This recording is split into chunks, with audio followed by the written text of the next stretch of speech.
Bakit inaamoy-amoy ng aso ang singit mo? Minsan inaamoy ng aso ang singit ang amo nito at ibang tao sa oras na nakita niya ito. Welcome to Loftly Videos.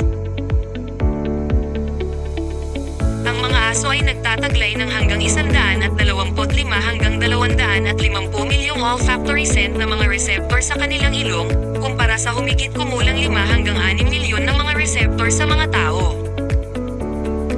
Ang bahagi ng utak ng aso na nakatuon sa pagsusuri ng mga amoy na tinatawag na ang olfactory cortex ay humigit kumulang 40 beses na mas malaki kaysa sa tao.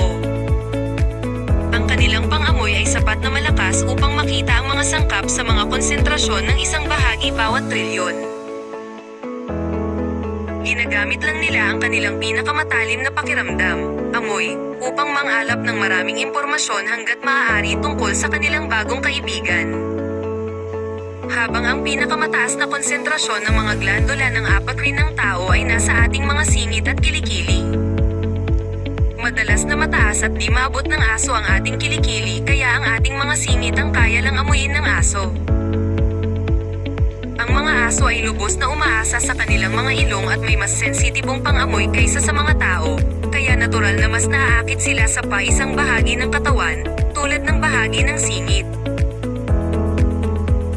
Sisingutin ng aso ang iyong singit dahil interesado sila sa iyo at gustong matuto pa tungkol sa iyong edad, kasarian, at mood.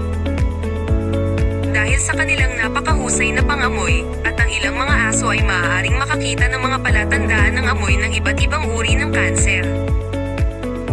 Ipinakita rin ng mga aso na maaari nilang makita ang colon cancer, prostate cancer, breast cancer, at melanoma sa pamamagitan ng pagsinghot sa balat, likido ng katawan, o hininga ng mga tao. Please like, share and follow sa Loftly Videos para sa dagdag kaalaman.